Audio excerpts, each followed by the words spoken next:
ನನ್ನ ಗಂಡ ಬರ್ತಾರ, ನ್ಯಾಯ ಕೊಡಿಸ್ತೀರಾ? ನನ್ನ ಗಂಡ ಬರ್ತಾರ ಹೇಳ್ರಿ, ನನ್ನ ಗಂಡ ಬರೋದಾದ್ರೆ ನ್ಯಾಯ ಕೊಡ್ಸೋಣ. ಹೇಳಪ್ಪ, ಏನು ಹೇಳ್ಬೇಕು ಹೇಳಪ್ಪ. ಅಪ್ಪ ಜಮೀನು ಕೇಸ್ ಇತ್ತಪ್ಪ. ಅವ್ರ ಜಮೀನು ಬೇರೆ, ನಮ್ಮ ಜಮೀನು ಬೇರೆ. ನಮ್ಮ ಕೇಸೆಲ್ಲ ನಮ್ಮಂತೆ ಆಗಲೇ 2-3 ವರ್ಷ ಆಯಿತು. ಎಲ್ಲ ತೀರ್ಮಾನ ಆಯಿತು.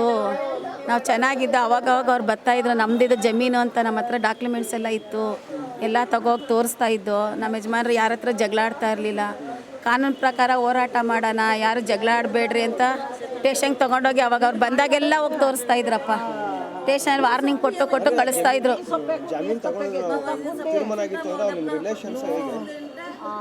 ಯಾರು ಅಂತ ಗೊತ್ತಿಲ್ಲಪ್ಪ ನನಗೆ. ಅವ್ರಿಗೆ ಗೊತ್ತು ಕೇಳಪ್ಪ, ನನಗೆ ಗೊತ್ತಿಲ್ಲ ರಿಲೇಷನ್ ಯಾರು ಅಂತ, ನಮಗೆ ಗೊತ್ತಿಲ್ಲಪ್ಪ. ಬಂದ್ರಪ್ಪ, ಇವಾಗ 5ನೇ ತಾರೀಕು ಬಂದ್ರಪ್ಪ. ಹೊಡೆದಾಟ ಎಲ್ಲ ಆಡ್ಕೊಂಡು ಹೋದ್ರು, ಎಲ್ಲ ಹೊಡೆದಾಡಿದ್ರು. ನಾನು ಅವ್ರಿಗೆ ಹೊಡೆದೆ, ನಿನ್ನ ಗಂಡನ್ನ ಸಾಯಿಸ್ತೀವಿ ಅಂದರು. 3-4 ಜನ ಬಂದಿದ್ರಪ್ಪ. ನನ್ನ ಗಂಡ ಯಾರು ಜಗಳ ಆಡಬೇಡ್ರಿ, ನಾನು ಸ್ಟೇಷನ್ ಕಂಪ್ಲೇಂಟ್ ಕೊಡ್ತೀನಿ ಅಂತ ಕಂಪ್ಲೇಂಟ್ ಕೊಟ್ಟು ತೀರ್ಮಾನ ಮಾಡ್ಕೊಂಡು ಬಂದರು. ಅವ್ನಿಗೆ ಹೇಳಿದ್ರೆ ಇನ್ನೊಂದು ಸಲ ಹೋಗ್ಬೇಡ ಅಂತ ವಾರ್ನಿಂಗ್ ಕೊಟ್ಟಿದ್ರು. ಇವಾಗ ನೆನ್ನೆ ಹಿಂಗೆ ಮಾಡೋನೆ ಕಣಪ್ಪ.